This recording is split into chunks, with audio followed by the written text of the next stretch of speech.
Professor Eduardo Gianetti da Fonseca, ele é PhD em Economia pela Universidade de Cambridge e professor titular do IBMEC, fez agora há pouco uma palestra aqui na Convenção 2006 do Sistema Anglo de Ensino.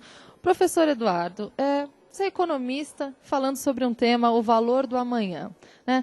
Resumindo, que mensagem você procurou passar para os professores nessa tarde de hoje? Olha, eu procurei exercitar um pouco a nossa capacidade de reflexão e de análise sobre o que eu chamo trocas intertemporais. São dois tipos de situação: a situação em que você tem que abrir mão de alguma coisa agora em prol de um benefício futuro, ou então, ao contrário, a situação em que você abre mão de alguma coisa no futuro para desfrutar ou obter algum tipo de valor ou benefício agora. Eu tentei mostrar como esse tipo de relação da troca intertemporal está presente em muitas situações da vida prática, e especialmente no campo do ensino, em que normalmente o jovem, a criança, é obrigada a sacrificar alguma coisa da sua liberdade, da sua vida no momento, para estudar e obter um resultado mais à frente. Então busquei basicamente fazer uma análise sistemática dessa troca intertemporal, dos dilemas, das armadilhas e dos riscos que permeiam esse processo. Professor, você explicou que essas trocas temporais estão presentes inclusive no metabolismo humano, e dando alguns exemplos para os nossos palestrantes. Você poderia comentar um pouquinho? Foi uma das surpresas que eu tive no trabalho de pesquisa, da qual resultou esse livro, que as trocas intertemporais não são uma prerrogativa do ser humano. Elas estão presentes no mundo natural. Então, por exemplo, quando você se alimenta além do que você precisa para o seu consumo corrente, o organismo automaticamente transforma o excesso de calorias em gordura. E isso é uma troca intertemporal.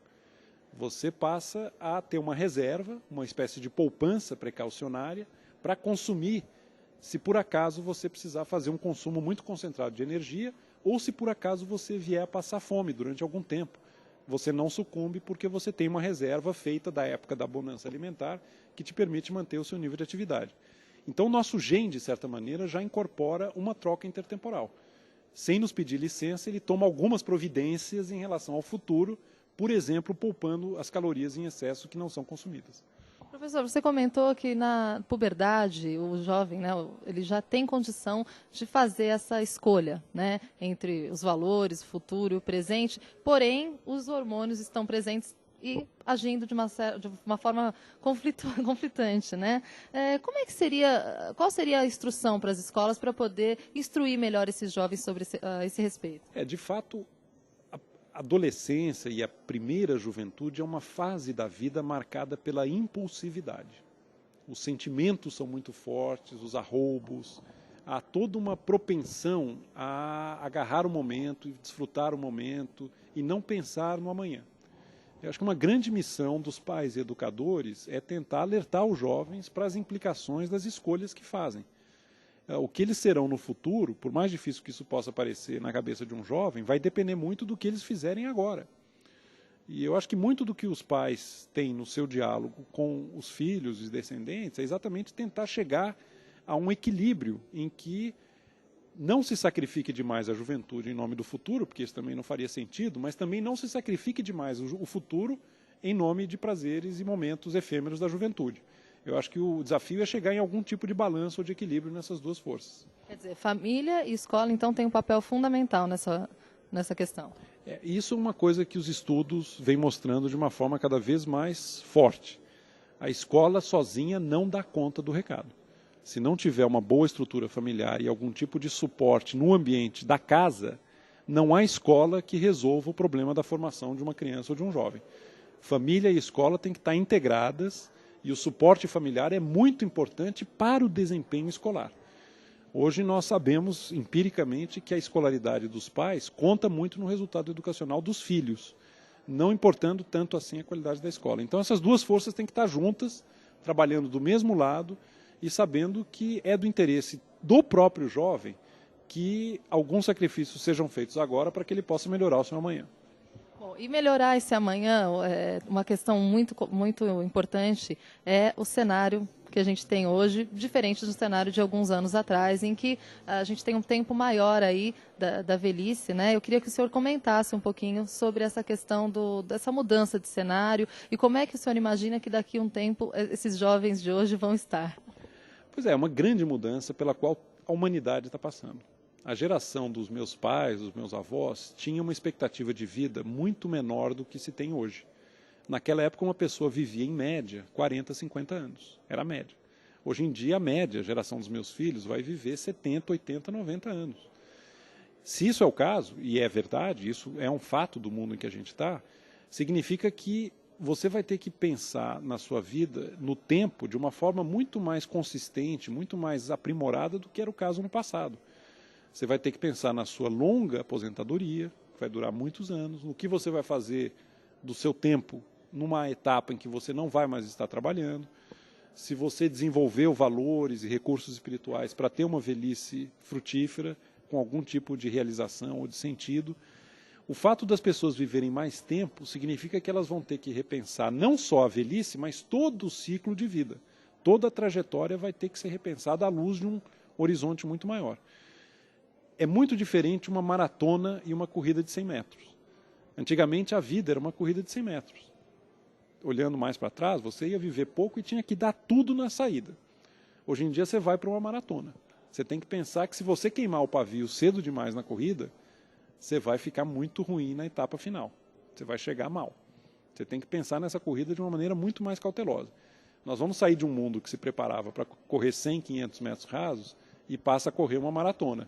Passa a correr uma longa distância e para se correr bem essa longa distância tem que pensar como vai se fazer desde o início. Professor, qual seria o equilíbrio entre esse pensar no futuro e no presente? Você pode ter exageros dos dois lados. Se você pensar demais no presente e de menos no futuro, é o que eu chamo a miopia temporal. Você enxerga muito bem o que está perto e muito mal o que está longe. Provavelmente você vai fazer escolhas que vão sacrificar o seu futuro. Mas tem o contrário. Você pode ter uma hipermetropia temporal. Você pensa demais no futuro e acaba sacrificando o seu presente além da medida. Em muitos países asiáticos, no Japão, por exemplo, eu tenho a impressão que ocorre a hipermetropia temporal. As pessoas têm uma visão tão atemorizante do futuro que acabam sacrificando em demasia as oportunidades e o momento, o aqui e agora. Claramente o Brasil é o contrário. É um caso de miopia temporal. A gente pensa e é capaz de desfrutar muito bem as oportunidades do aqui e agora, mas tem muita dificuldade em pensar de uma maneira consistente e estruturada no futuro. Então os nossos problemas acabam se repetindo. Então a gente está falando do aspecto mais pessoal e levando isso para uma questão social, pensando no Brasil, né, que sofre dessa miopia, como o senhor colocou. Como é que o senhor imagina que o Brasil vai estar daqui a alguns anos? Dá para fazer essa comparação aí com esse seu estudo? Eu prefiro pensar nos desafios que nós temos hoje para não descambarmos e não, daqui a 10 anos, estarmos arrependidos do que não fizemos.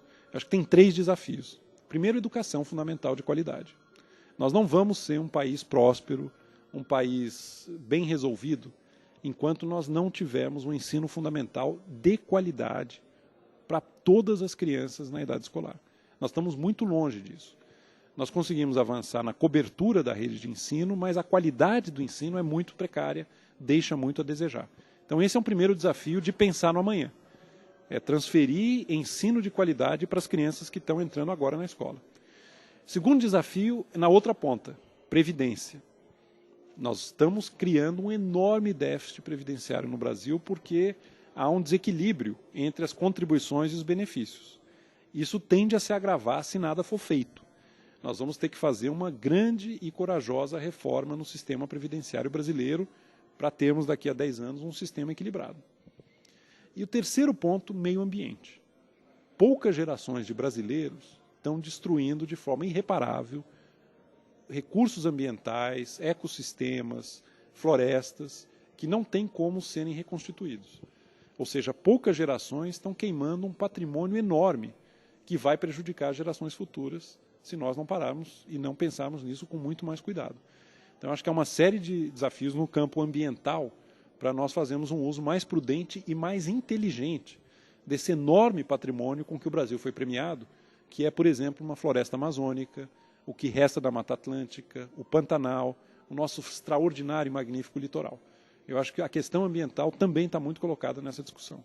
Ótimo. Professor, muito obrigada. Fica aí a mensagem do professor Gianetti. A gente tem uma série de questões para pensar, mas para os educadores já tem uma boa tarefa aí, né, professor? E os professores que quiserem saber mais sobre o seu livro, O Valor da Manhã, é isso? O Valor da Manhã, editora Companhia das Letras, está disponível nas livrarias, na internet. Espero que leiam e provoque o pensamento. Tá bom. Obrigada, professor.